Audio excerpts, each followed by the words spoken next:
Bonjour à tous et bienvenue sur Girondin TV pour votre émission culinaire Cordon Bleu Marine qui allie les plaisirs de la gastronomie et du football. Notre invité aujourd'hui, Gaëtan Huard, bonjour. Bonjour Roxane. Merci beaucoup Gaëtan de m'avoir suivi. Nous avons quitté les terres girondines et le Haillan en particulier pour venir nous rendre ici en Dordogne, dans une commune connue mondialement.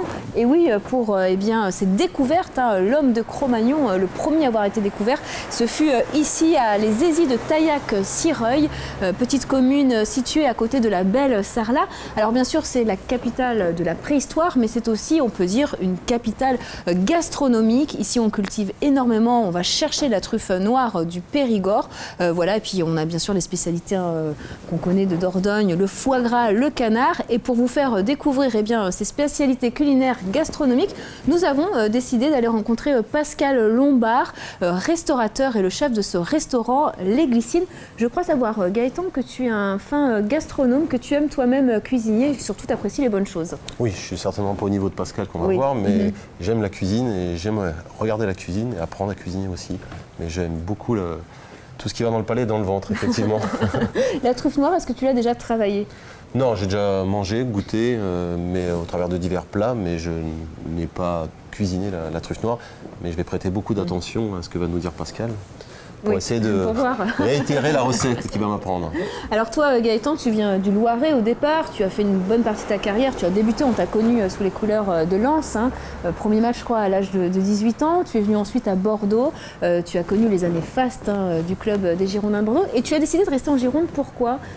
La qualité de la vie, je crois qu'aujourd'hui ça explique totalement la qualité de la région globale de l'Aquitaine avec la mer, la montagne pas très loin, des vignes, le bon vin, la gastronomie, la vie, la qualité de vie. Voilà. Je pense que c'est surtout la qualité de vie, le climat qui est tempéré, on ne va pas dire qu'il fasse très très froid, même dans les périodes les plus fastes, mais je crois que c'est vraiment cette qualité de vie, de recherche de... C'est une ville feutrée, Bordeaux, c'est une ville calme, on n'est pas embêté, les gens sont simples, écoutez...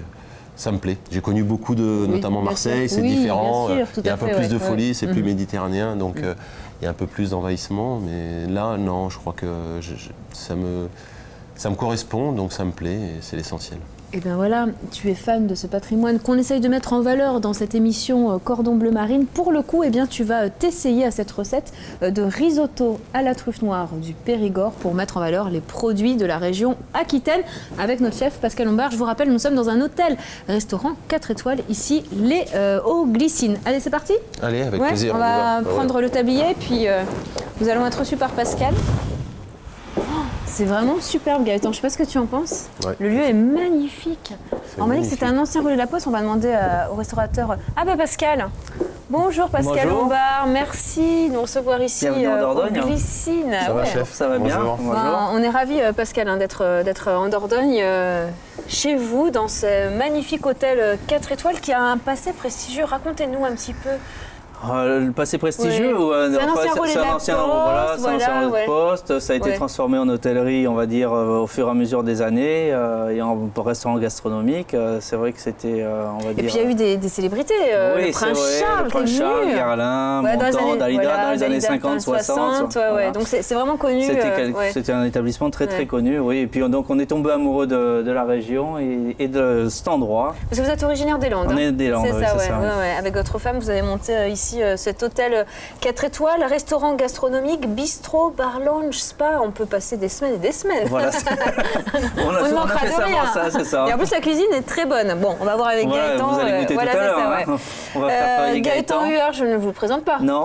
Vous le connaissez parce que vous êtes un Landais, donc fan des Girondins. Bordeaux, vous avez connu des joueurs d'ailleurs, il me semble. On a connu quelques joueurs, oui. Quelques joueurs, vous avez été... À l'époque, je suivais beaucoup les Girondins quand Gaëtan est arrivé à Bordeaux. Vous avez dû vous croiser, ça se trouve. On s'est croisés, on s'est croisés un petit peu. Vous avez peut-être des connaissances en commun. On a quelques connaissances en commun, bien sûr, puisque j'ai fait toutes mes études à Bordeaux. J'ai travaillé à Talence à l'école et à l'école hôtelière de Talence. J'avais travaillé chez Duberne quand j'étais jeune. Et après, j'ai travaillé un peu partout en France. Et puis je suis tombé vraiment amoureux d'ici. Donc ça fait 20 ans que je suis en Dordogne. 20 ans en Dordogne. Alors qu'est-ce que vous avez voulu dégager comme esprit dans votre établissement, Pascal ? L'esprit, c'est la convivialité, c'est la gastronomie, la gourmandise, le bien-être aussi. En fait, il faut que les gens viennent ici, qu'ils soient aussi bien chez magnifique, eux. Voilà. On a un parc vraiment. Là, c'est un peu l'hiver parce que c'est la période de la truffe, mais on a un très beau parc de 3 hectares qui donne sur les falaises où l'homme de Cro-Magnon a couru. C'est vrai. Oui, c'est vrai. C'est un Girondin déjà. Voilà, c'est déjà un Girondin. Donc c'est vrai que c'est une belle région. C'est une belle région bénie des dieux en fait. Voilà. Alors la truffe noire du Périgord, le diamant noir du Périgord noir d'ailleurs, voilà, c'est le nom de la région. On la cuisine, j'imagine, ici sous toutes ses formes. Voilà. Et c'est pour ça que vous allez initier Gaëtan à cette recette du risotto à la truffe noire, une spécialité qui est à votre carte, j'imagine. Bien sûr, voilà, ça fait partie des spécialités de la maison, une des spécialités qu'on n'enlève jamais de la carte parce qu'elle est très demandée en fait. Ah bah tout à fait. Donc la truffe noire, on la travaille avec beaucoup de choses, la pomme de terre, avec différentes sortes de viande, de poissons, de crustacés, mais le risotto est toujours là. Donc on va faire le risotto. Voilà, c'est parti. Gaëtan, tu te sens prêt? Ah oui, la truffe, il cuisine. Hein. Oui, j'en ai entendu parler.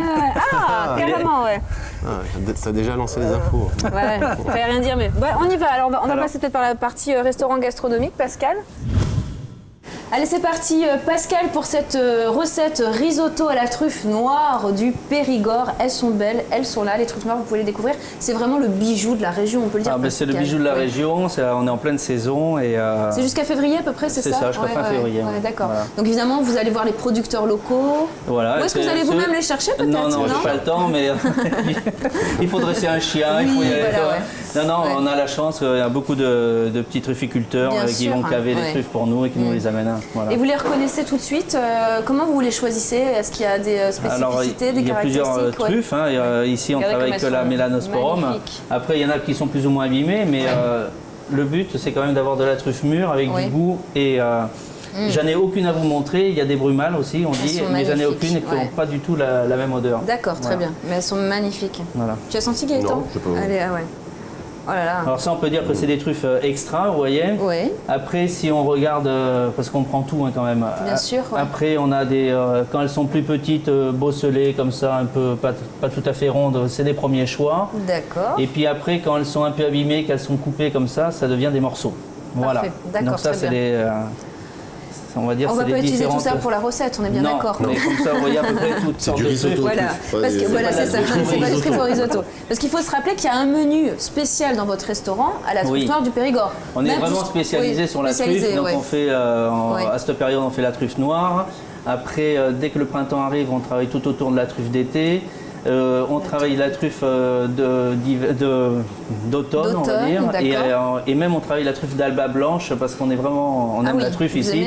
Et on même fait venir donc la truffe d'Alba en octobre-novembre et on fait des repas autour de la truffe d'Alba. Et quand vous dites menu, c'est jusqu'au dessert ou on peut retrouver la truffe? C'est jusqu'au dessert. Ah, jusqu'au dessert. Bon, c'est incroyable. On reviendra un peu sur le restaurant gastronomique. Là, on rappelle, on est dans la partie bistrot avec cette cuisine qui est ouverte sur la salle et sur cette belle table d'hôtes où on pourra certainement déguster. Allez, c'est parti. Je vous laisse faire, messieurs.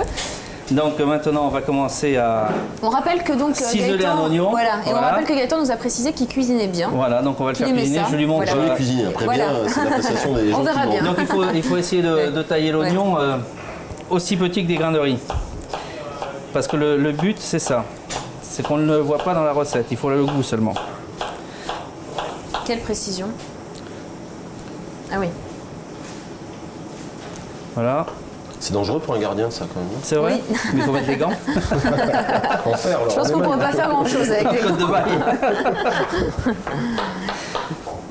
On y va, Gaëtan, tout simplement. Non? Oui, allez. Allez, on va tenter. Il n'y a pas de raison. Je vais être moins précis que lui, très certainement. Ça, c'est évident, Je vais peut-être faire moins fin que lui. Alors on rappelle que le risotto est une recette assez simple à faire, assez rapide, mais par contre il faut surveiller. Mais c'est il faut surveiller la cuisson du riz, il faut que ce soit bien onctueux, il faut que le risotto soit quand même un tout petit peu al dente. Tout à fait, Et ça se travaille quand même. Ça se travaille, bien sûr. Oui, tout à fait. Voilà, on ne peut pas l'oublier sur un coin de feu. Il ne faut pas trop discuter avec ses copines pendant qu'on cuisine le risotto. Alors, il a coupé comme ça. J'ai observé. Super, mais il a l'air pas mal du tout. J'ai observé ce qu'il a fait. Ouais, très bien. Je vais essayer d'être aussi précis que lui. Je trouve ça pas mal. Faut être moins pressé, il ne faut pas avoir beaucoup de clients qui rentrent en même temps dans le restaurant. Parce que, il ne faut pas goûter le vin blanc avant. C'est ça aussi. Et 15 risottos à faire. Qu'est-ce que tu aimes cuisiner, toi, Gaëtan, chez toi? Moi, j'aime beaucoup cuisiner, surtout tout ce qui est pâtes, tout ce qui... j'adore les pâtes. J'ai un côté les pastas, c'est l'avantage, je pense, comme le riz, ce sont des plats qui se cuisinent à l'infini. Après, c'est tout ce qu'on met dedans qui fait la différence. Bien sûr. C'est ça. Voilà. Et de la manière dont on les cuisine. Les pâtes, c'est comme le risotto, ça doit être al dente. Tout le temps. C'est la base. Bon, allez, on y va. Alors là, on va faire suer l'oignon. Voilà. On va pas faire suer la présentatrice. Pas de suite. Pas tout de suite. Tu m'as dit qu'il y avait un spa, un hammam et un sauna en bas. On ne sait pas s'il n'est pas plus intéressé par le spa que par le risotto. Voilà. Je pense que c'est dans la continuité. C'est ça. Pourvu qu'on finisse vite le risotto, que je puisse profiter du spa. Du spa. Parce qu'on ne vous a pas dit, mais on va rester quelques jours ici en fait. Bon, parfait. Hein.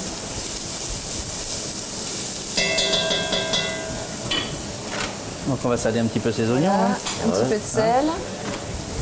Tranquillement. Donc là on met pas trop de sel parce que le bouillon est un peu salé aussi, le parmesan sera un peu salé. Donc, on va rajouter le lard.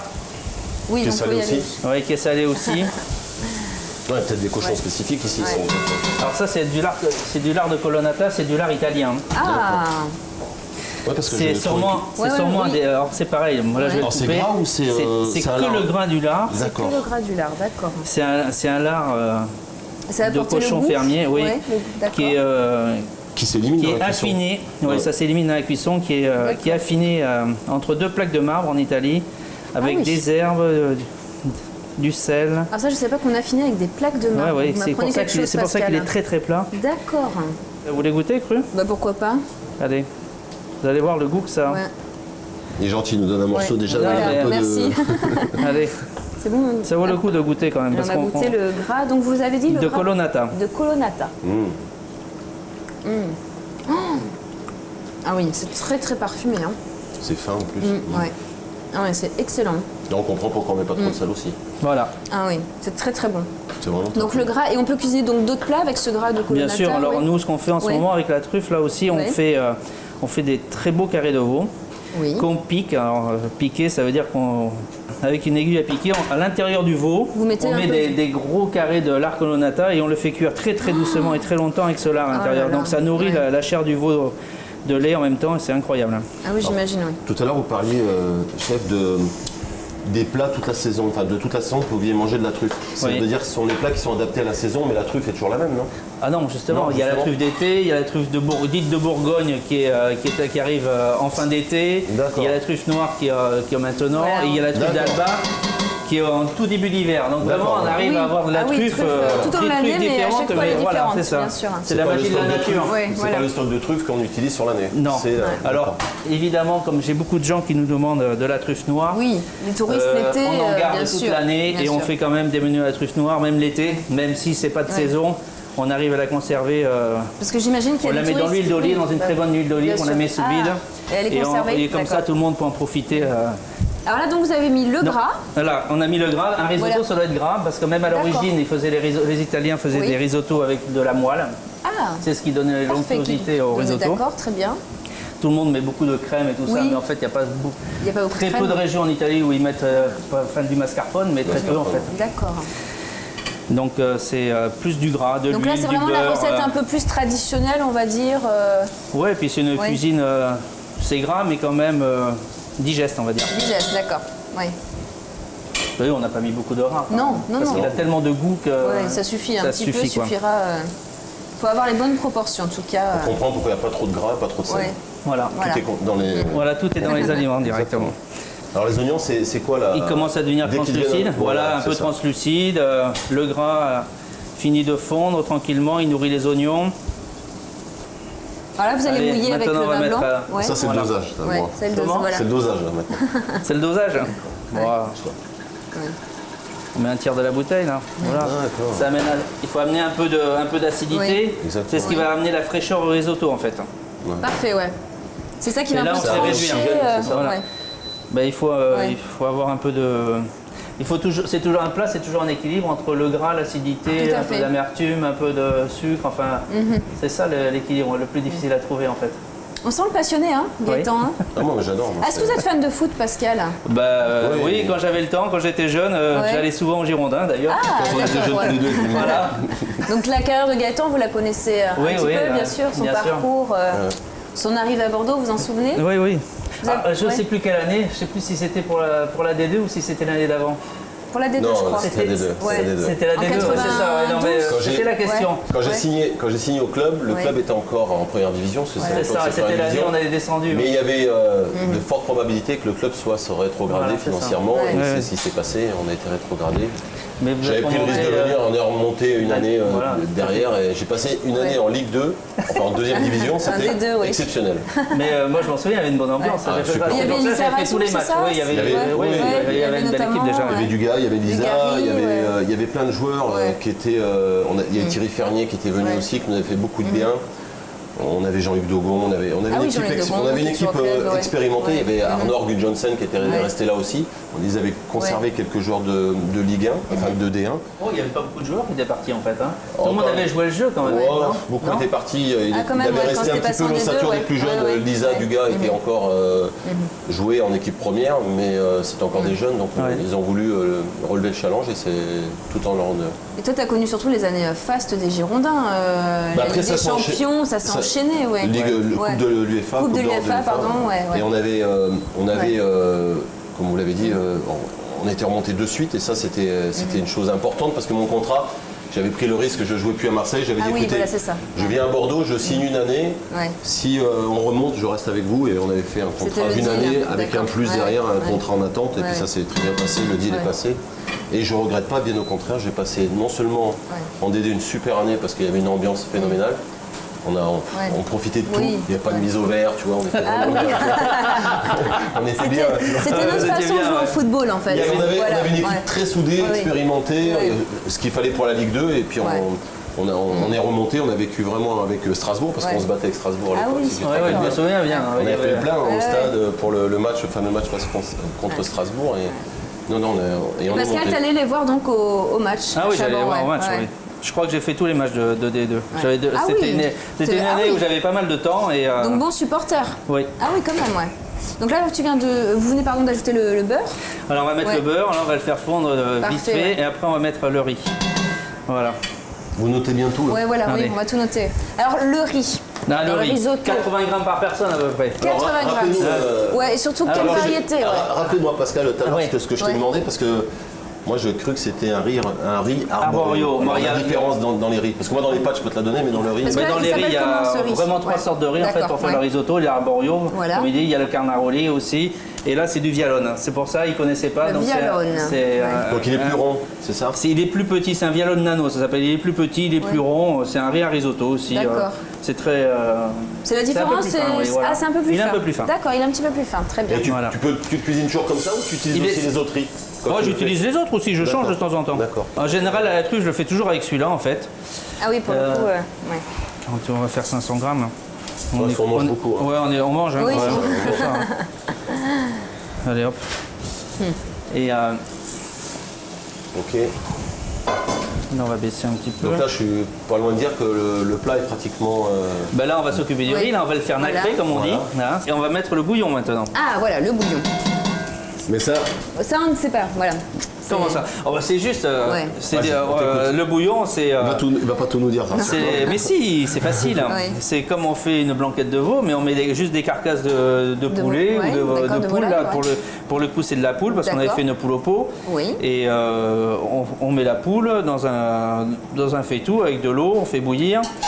On enlève un peu toutes les impuretés. Après, on met tous les légumes. Alors nous, on met des carottes, du céleri, du poireau, des oignons, du clou de girofle. Oui. Un bouquet garni, donc du thym, du laurier et du thym, du laurier, c'est tout. Et après, on fait cuire tranquillement, doucement. Plusieurs heures. Voilà, plusieurs heures. Et on fait réduire. D'accord, réduire, on passe, et puis voilà. Très bien. Mais on ne fait pas bouillir fort, pour pas que ça reste clair. Tu fais le plat et tu gardes le bouillon pour faire un autre plat. Voilà, c'est ça. L'avantage des cocottes en fonte, c'est que la chaleur est bien répartie. Donc, parfait. Et là c'est une cuisson al dente. On va faire une cuisson al dente. D'accord, voilà. Très bien. On va faire une cuisson al dente. On le coud tout doucement. Après, ceux qui l'aiment pas, ils le font un peu plus cuire, mais c'est dommage. Ouais. Oui, bien sûr. Voilà. Oui, tout à fait. Pascal, je voulais te demander si je te dis le chiffre 1176. 1176. Qu'est-ce que ça t'évoque? Une bonne question. Dès le matin, comme ça. C'est le record. C'est l'addition. C'est l'addition. Oui, oui. Il connaît ce chiffre. C'est presque le prix du kilo de truffe cette année. Non, je voulais revenir un peu, c'est anecdotique, mais sur ce record d'invincibilité de Gaëtan Huard. On a eu peur en 2013. Hein. Alors, explique-nous, c'est le nombre de minutes où ta cage reste inviolée sur match à domicile et match à l'extérieur. Et match à domicile et match à l'extérieur. Dans la continuité, tu peux avoir l'invincibilité à domicile, l'invincibilité à l'extérieur, mais là c'est tout confondu. C'est sur les deux. C'est sur les deux. Et ce qui est plus compliqué parce que généralement quand tu te déplaces, tu es un peu plus sous pression et c'est plus compliqué. Mais je tiens à remettre le record dans son contexte. Il appartient aux Girondins de Bordeaux, j'ai toujours dit, puisque c'était les couleurs et ils l'ont très bien prouvé puisqu'ils ont réussi, comme tu l'as dit, à le maintenir dernièrement face à Vincent Inyama qui n'est pas n'importe quel gardien. Oui, tout à fait. Donc c'est bien, je suis content parce qu'il reste pour l'instant dans le giron des Girondins, comme on dit. C'est génial. C'est très bien. Est-ce que tu as craint par moment que ce record, même si c'est aux Girondins, j'imagine que tu y attaches de l'importance je me déplaçais souvent avec eux et je me souviens que comme la journée qui va arriver, on jouait en semaine, une journée en semaine et c'était à Guingamp. Je faisais ce match, donc je suis parti avec eux et revenu avec eux.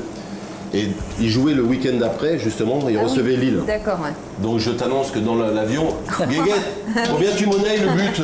Donc ils m'appelaient tous Gaëtan, tu monnaies combien le but? On s'arrange, nous on marque, mais bon, combien tu donnes si on casse? Donc on en a rigolé. Après, tu n'as pas de certitude de quoi que ce soit. Non, écoute, ils ont marqué un but improbable sur une frappe déviée par Kerr de. C'était Nguemo, Landry Nguemo, qui avait frappé. Il avait été dévié par le défenseur lillois et ça a pris Enyama. Alors ça m'a fait rire parce que le paradoxe, c'était la confrontation directe, le record appartenait aux Girondins de Bordeaux. Le but que j'ai pris, qui a arrêté la série, je l'ai pris exactement dans le même but. Je ne sais pas si tu as l'Osta, tu dois savoir. J'ai pris le but sur un coup franc dévié d'Azanovic de l'épaule par Eric Guérit. Donc c'était un but contre son camp, un CSC aussi. Et lui, il prend un CSC aussi dans le même but. Contre Lille, il y avait beaucoup de facteurs qui, comme quoi des fois il n'y a pas de hasard. Non, c'est ça. C'était comme ça. C'est bizarre, mais c'était. Mais bon, on en a rigolé. Après, ce qui m'a ému, c'est que les joueurs, quand ils ont marqué le but, ils sont venus me voir tous au bord du terrain. Ça énervait assez fortement le banc lillois. Mais bon, c'était quelque chose qui était différent. Je n'étais pas spécialement pro-Girondin. Peut-être un peu plus encore ce jour-là. Oui, mais bon, bien sûr, quand même. On va être objectif aussi. Mais bon, écoutez, c'est un beau moment qui était émouvant et je suis content que pour l'instant le record appartienne toujours aux Girondins. Voilà, allez. Je crois que ça y est, notre riz est cuit. Le riz est cuit, opération, on va le rendre onctueux avec du parmesan. Du parmigiano. Du parmigiano. Faut surtout trembler. Et de 30 mois en plus. Alors on va laisser... Ah oui, d'accord. Ah oui, 30 mois. Oui. C'est comme le vin. Oui, voilà. On va laisser Gaëtan un petit peu travailler. Combien faut-il en mettre? Allez, on en met moi j'en mets dans les yaourts. Ah oui, d'accord. On en met comme on aime en fait, on se fait plaisir. Combien tu m'as dit? On va mettre 1 centimètre, là, il faut faire descendre. Voilà, à peu près. C'est ça qui va donner l'aspect aussi onctueux. Ça va amener le petit goût. Oh là là. Ça donne pas envie. Ah non, pas du tout. Allez, la même chose avec la truffe maintenant. Alors, la truffe. Donc je râpe pareil partout. Voilà, partout. Ouh, ça marche bien. C'est bien ça. Punaise. Elle est super cette râpe. Ça s'appelle une microplane. Tu l'as trouvé au rayon outillage, non? Voilà, c'est ça. Une micro, comment tu dis? Microplane. Microplane. Et ça, on le trouve. Alors, ce qui est bien avec cette râpe aussi, c'est une petite astuce, quand on garde les truffes pour l'été, on les surgèle. Comme je le disais tout à l'heure, cette microplane, elle fait la même chose, on la prend surgelée, la truffe, et on la râpe directement surgelée. Comme ça, on perd rien, et juste le choc thermique. Voilà. C'est bien ça. Très très bien. Voilà. Tu veux que j'en fasse encore ou pas? Bon, ça va aller là. Ça va aller. Après, on rajoutera quelques truffes croquantes, des tranches dessus pour que ça croque un peu. T'es un petit peu dans le. J'ose pas moi donc. Ça c'est. Voilà. Le couvercle, je l'ai mis là. Donc là, tu vas laisser un petit peu. Voilà, on va laisser le riz tirer, comme on dit, un peu, tranquillement. On va se préparer pour dresser. On va y aller. C'est parti? Je pense que ça va être impeccable. Nous allons passer à l'opération dressage.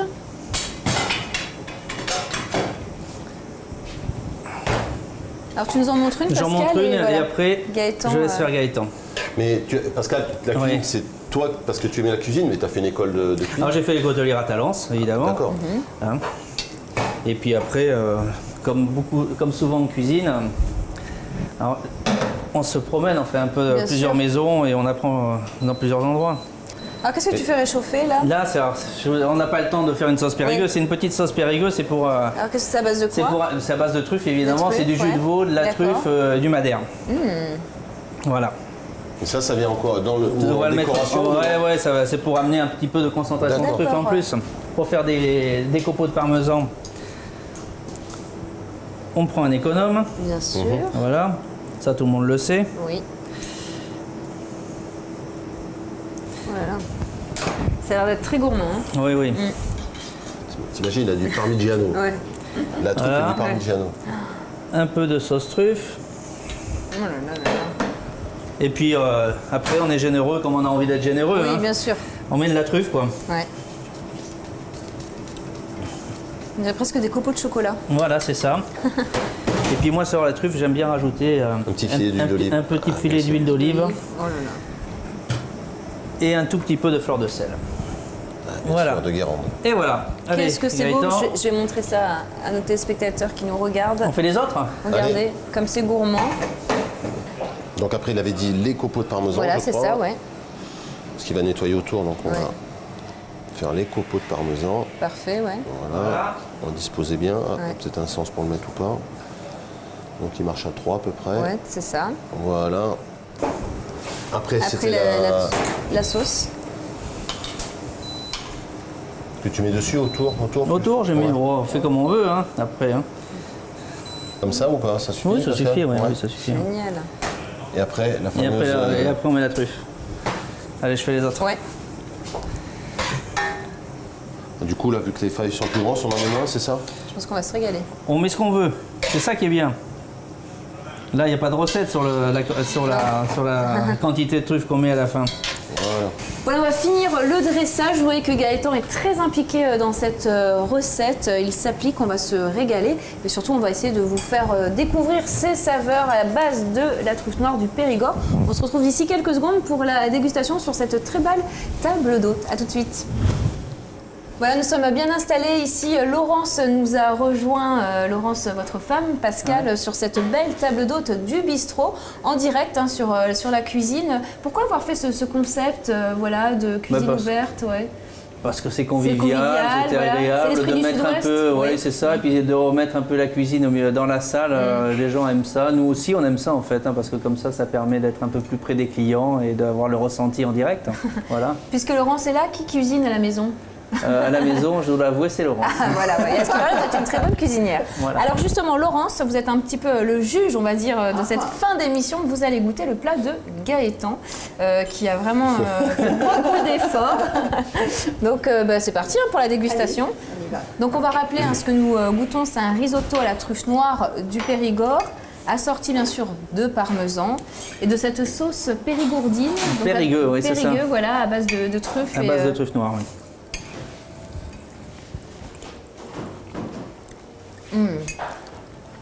Excellent, excellent. C'est très bon. Bravo. Alors, bravo. Ah oui, merci. Je vous avais dit que je cuisinais bien. Ah oui, non, mais là, franchement, tu n'as pas menti du tout. Alors là, nous sommes en période hivernale. Vous avez du monde qui vient déguster vos plats? Mais on a beaucoup de monde qui vient déguster la truffe, justement. Tous les week-ends, on a pas mal de Bordelais, de Toulousains, mais plus de Bordelais quand même, qui commencent à redécouvrir la maison l'hiver. Ça fait très peu de temps qu'on est ouvert l'hiver, ça fait juste le 2e hiver. D'accord, très bien. Donc on commence à avoir de plus en plus de monde qui viennent découvrir la truffe fraîche l'hiver. Voilà. Mais là, vu avec cette émission, je pense que vous allez avoir encore plus de monde qui va venir. Tant mieux, parce que ça mérite d'être découvert, la truffe fraîche comme ça. Je rappelle surtout le lieu, c'est un patrimoine bien sûr, on va dire gastronomique ici où nous sommes, mais aussi historique. J'imagine, vous allez régulièrement dans le musée de la préhistoire, ou au bout d'un moment on oublie finalement. Non, on ne va pas forcément tous les jours au musée, mais on va souvent au pôle international de la préhistoire. On fait quand même toujours quelques grottes, parce que c'est toujours un peu passionnant. Et puis il n'y a pas que ça, il y a aussi les paysages. Si l'homme de Cro-Magnon s'est installé ici, c'est aussi pour la beauté des paysages, de la géographie, c'est très agréable. C'est un peu l'homme de Cro-Magnon. Moi, c'est ça, on revient à l'origine. C'est ça. Mais il était fin, l'homme de Cro-Magnon, quand on va voir les peintures de Lascaux. C'était C'était très très fin. le Landais venu ici en Dordogne qui a apporté sa touche. Vous apportez un peu de la touche hollandaise dans votre Oui, mais ça c'est inévitable. Il y a toujours un peu ce que m'a appris ma grand-mère dans ma cuisine. Oui, voilà, donc pour le coup, c'est fait. Ouais. Merci beaucoup de nous avoir accueillis ici. Est-ce qu'on peut rappeler l'adresse c'est l'hôtel-restaurant des Glycines, aux Hésites Taillac, entre Sarlat et Périgueux. Voilà, merci. On va trinquer un vin local. C'était local ici, tout est fait maison, on rappelle. Voilà. Merci. Chine. Vous avez la partie bistrot, la partie restaurant gastronomique, on vous le rappelle. Moi je dis juste que c'est pas moi qui cuisine, c'est bien Pascal qui cuisinera quand vous viendrez. Éventuellement Laurence, mais pas moi. Donc je voudrais pas vous décevoir. Et merci Gaëtan pour ton implication. Merci à toi Roxane. Et puis on se retrouve bien sûr pour les médias du club des Girondins et surtout sur BIN comme consultant. À très bientôt. Merci à tous de nous avoir suivis et Chin. Merci, à bientôt. Au revoir.